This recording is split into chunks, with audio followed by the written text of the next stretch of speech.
league is doing such great things. Why not just follow the steps of them? The blueprints are already placed. Exactly. The EPL, La Liga, Bundesliga, the Calcia A, they're all dominant leagues. And they all have the same formations. They all follow the same rules, and they all follow the same blueprint. How hard is that to follow something that's given to you? I honestly don't know. I've been trying to figure it out for the past few freaking years. Tim, I was just going to mention to you something about the MLS. Oh, okay. So, you know how they have the regular season, right? And then at the end of the regular season, it becomes, the winner of the Supporter Shield, right? That's basically one thing, right? And then right after that is the MLS Cup. What do you think if they should keep it that way, but transform the Supporter Shield into a regular league, like how Barcelona, Real Madrid, and all that do? If they win the league, that's it, they win the league. But MLS Cup should be the domestic cup. But they have the U.S. Open Shield, which exactly. is the U.S. Open Cup. Oh, U.S. Open Cup. Sorry. It's actually the U.S. Open, the Lamar Hunt U.S. Open Cup. Whatever. That any team can qualify for that in the United States. Yeah, literally. Belleville I'll let you know. Yes, right Belleville U19s, if they wanted to, if they played and they won all their matches and they qualified and they made everything they had to do, they would make that U.S. Open Cup. They could be playing in Red Bull Arena. That's the wonderfulness about our domestic cup. It's just like the Cordoba Cup in England. Oh, any team can go for that cup. Division 5 teams play for that cup. In the rounds of 5, the round of 6.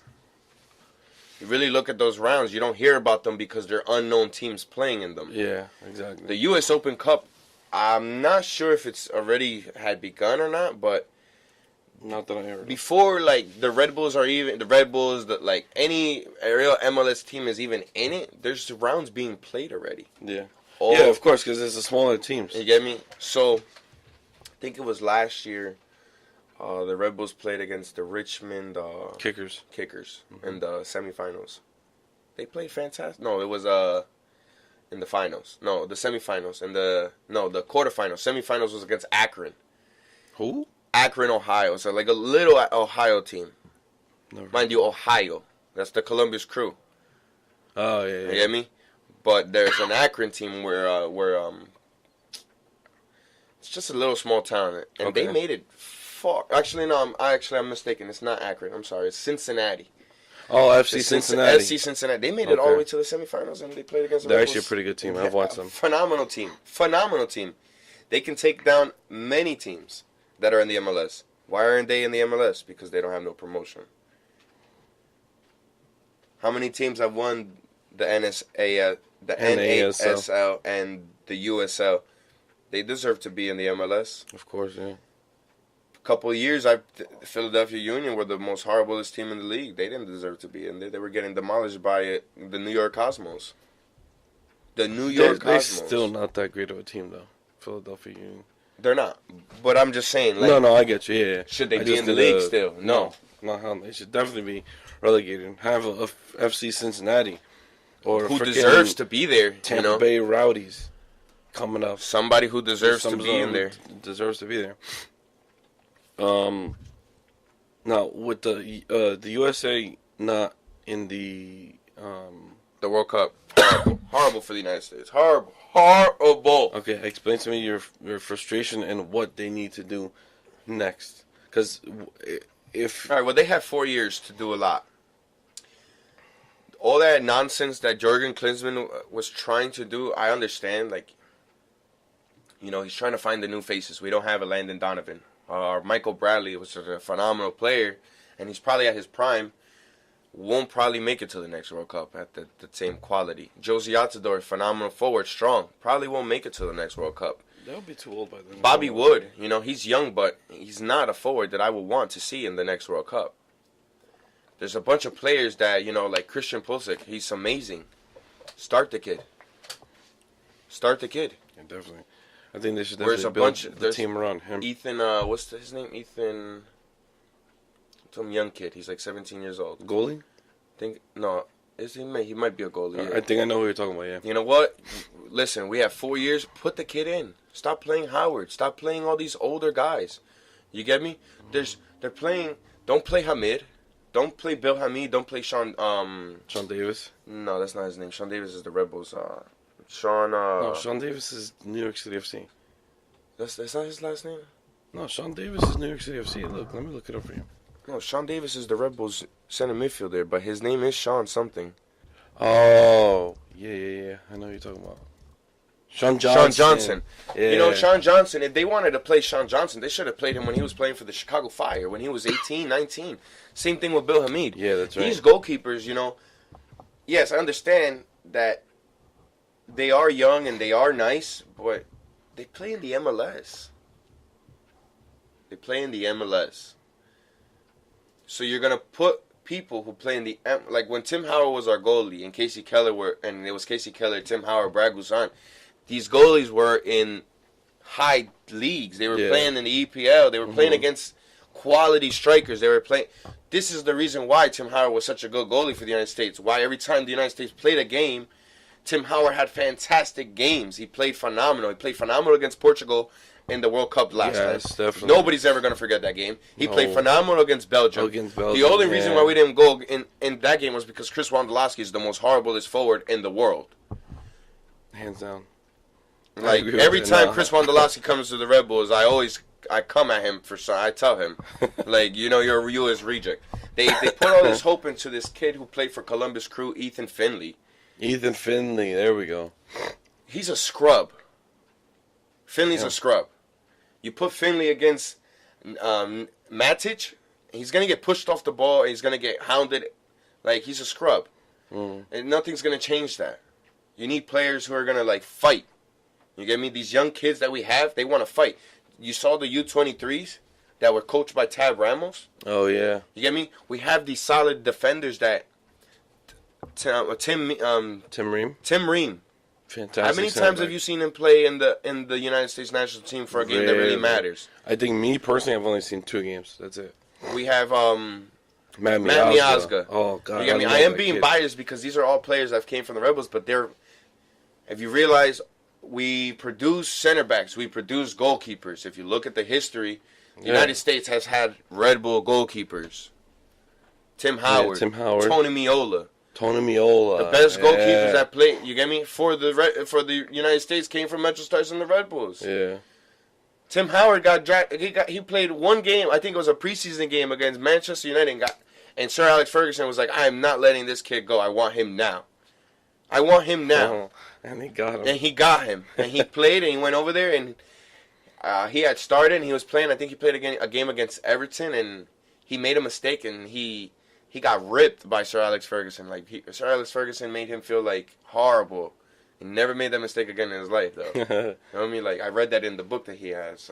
But the MLS has a lot, like, yeah, they came far, and they're making a lot of progress, but to be the league that they want to be, they need promotion regulation. Change the subject a little bit. Atlanta United. The philosophy that this team has. Fantastic. And what they're doing. Fantastic philosophy. I promise you, they say that young kids don't want to come to this league. Look at Ezequiel Barco. That's right, yeah. He's the number 1 prospect in the Argentina future. He played for them, if I'm not mistaken, the U20 World Cup. And the only reason why he came to the MLS is because he wants to be coached by Tato. How many more? You give me that connection that he has with the Argentina players and the Argentinian league. And well, besides that league, players coming over here. Exactly. And why do you think these players are coming over here? They have somebody who they connect with. Yeah. There's a connection there. You want these young players to come? Go get the coaches. Go pay for the coaches. Go bring in real coaches. And then that's when the cap salary comes in and knocks it down. And like, the cap salary, I think the coaches are even under the cap salary as well, and that's what messes it up also. Because these coaches need to be paid. Of course, yeah. Mourinho's not going to come over here to coach. No. Pep Guardiola is not gonna come over here to coach. Now, let me ask you something. Now that we're talking about coaches, because I was thinking about this by myself the other day, and I started thinking, all right, MLS, they're focusing, not their main focus, but what they've been doing over the years since 2008 was bringing these, High prolific players. exactly, Zlatan, Beckham, Kaká, The Henry, Dos Santos brothers. the Santos brothers, Carlos Vela. Carlos Vela, all these players. Pirlo. Bradley Ray Phillips. Yeah, all these big name players that they bring in.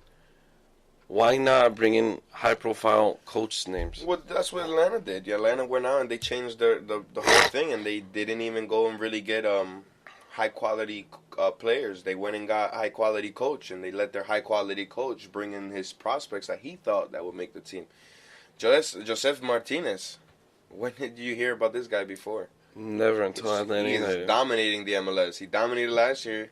Played amazing. Miguel Almiron. Almiron, yeah. Fantastic player. Where did he come from? I know he's Paraguayan, Yeah, but I don't know. I think he came from. Let me Argentina? not talk out my ass. He came from Lanús. Oh, Club Atlético Lanús in Argentina. Yeah. Good team. And if you really look at the players he's bringing in, they all have similar traits. Definitely. Similar teams that they're coming from. And their similar chemistry leagues. is just like, I mean, they started last They season. played and the type of chemistry was soccer just that he wants within a them to snap. play. Yeah. He really brings it out of them. Tato Martino brought South American soccer to the MLS. Yeah, and he's still developing them. I mean, because it was a hit last year. They And dominated. you would have think, being an MLS team, For they would Atlanta to come be right the back first down. year in the MLS, what they did, honestly, the only team that I've seen do it like they did is Sounders when they first came in. That's right. Yeah. They came in and they won the cup right Yeah. away. I think it And was the same they're season. still up there. I mean, Well, Sounders, at the end of the day, the Sounders are still up there because of the players that they have and the coach that they had, Schmidt. He was a fantastic coach. Schmidt was, isn't he the head coach of LA Galaxy now? I think so, yeah. Yeah. You get me? Schmidt was, he's won many championships in the MLS. He knows how to win the MLS. Yeah. It's not that difficult for him. So Of course puts not. the players out for his it's team, MLS. and he got it. Toronto FC won that game, the one because they have their chemistry. I mean, when you have look at it, like how many years have Josie Altidore and Bradley Wright? I mean, and Michael Bradley been playing together? Quite a while now. Quite a while now with the United States national team. If you really look at them, where those two players came from? Didn't they came from They're here? both MetroStars players. Bradley too. Bradley. I know Josie. Yes, Bradley was started in 1996 with his dad, Bob. When Bob coached the MetroStars, Metro. and Michael started with the MetroStars. Whoa, dude! I didn't know that. That's Yeah. crazy. A lot of key players that Damn, a lot of key players that are in United States soccer history are MetroStar alumni or Red Bull alumni like that. Tab Ramos, Yeah, it's everyone. Claudio Reyna. Claudio Reyna. Feel me? Damn, I feel like Red Bulls is the Belleville of the U.S. Think about it. We've had a lot of talent come in through here, and then gone on to Ironbound and all these other places. Anyway, not to get sidetracked. Speaking of high-profile players, what do you think of Balotelli coming to DC United? That's the big rumor. See, DC United is a very Team. team. They're nasty fans. They're just cocky. They've won a couple championships and they think that they're the best, but they haven't proven really nothing in the past couple years. That's true. I'm biased against the DC United. So, as Balotelli as a player that he is, he's a really good player. He's a good player. I'm not gonna say he's a really, really good player, but he is a good player. Mm-hmm. His attitude really kills his game. If he can come to the MLS and not keep the same characteristics that he's gone to every other team, maybe, yeah, he does good. But with the way that the MLS refs are, he won't last in this league. You don't think so? No. Marufo, can you imagine him and Marufo going at it? Who's Marufo? That really bad referee. horrible referee that they horrible I referee. mean, MLS has this history. MLS has a lot of back refs, refs. but it's